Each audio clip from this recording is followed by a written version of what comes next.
కోడి పందాలకి కొత్తగా సినీ తారలను తీసుకొచ్చారు, పోస్టర్స్ వేశారు, బ్యానర్స్ వేశారు, అందరిని ఆహ్వానించారు, వాట్సాప్లో మెసేజ్లు పెట్టారు, కొన్ని చోట్ల లోకల్ ఛానల్స్ లో కూడా పబ్లిసిటీ చేసుకున్నారు. వీళ్ళు అంటే జోదం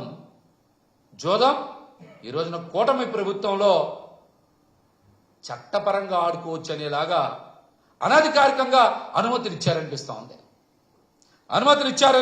అనిపిస్తా ఉంది. అలాగే బరుల్లో అంట పందాల్లో బాగా గెలిచిన వాళ్ళకి బుల్లెట్లు, జీపులు ఇచ్చే స్థాయికి పెరిగాయి ఈరోజు రాష్ట్రంలో పందాలు. బుల్లెట్లు, జీపులు ఇచ్చే స్థాయికి పెరిగినాయి ఈరోజు రాష్ట్రంలో పందాలు.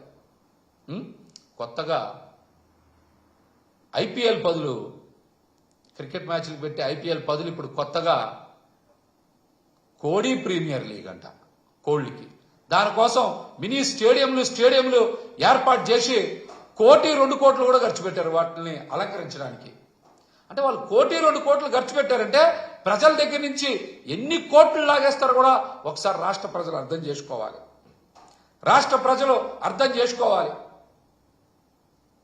దీంతో పాటు మనం చూస్తే ప్రాచీన కాలంలో రోమన్స్ చూసుంటాం, పెద్ద పెద్ద మైదానాలు ఏర్పాటు చేసి అక్కడ ప్రజలెవరు కూడా పని చేయబాగండి, మీరందరూ వచ్చి రోజు వ్యసనాలు, విందు వినోదాల్లో తేలియాడండి అని గతంలో చూసాం మనం ప్రాచీన రోమన్ చరిత్రలో. ఈ రోజున చంద్రబాబు గారు, పవన్ కళ్యాణ్ గారు పాలన అట్లాగే ఉంది. ఎక్కడ పడితే అక్కడ రాష్ట్రం మొత్తం కూడా ఏం చేశారు? బరులు ఏర్పాటు చేశారు. పేకాట, గుండాట, మద్యం ఇష్టానుసారం అమ్మకాలు, అశ్లీల నృత్యాలు. అంటే ప్రజలకి మీరు ఏం చెప్తా ఉన్నారు?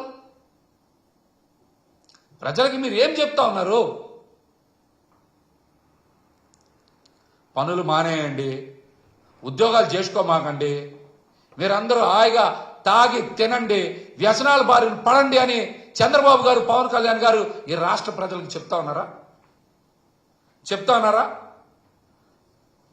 గతంలో ఏదో ఘటన జరిగితే ఆ ఘటనని పట్టుకొని రాష్ట్రం మొత్తం కూడా ఏదో జరిగిపోయిందన్నట్టు నానా బేభత్సం చేశారు.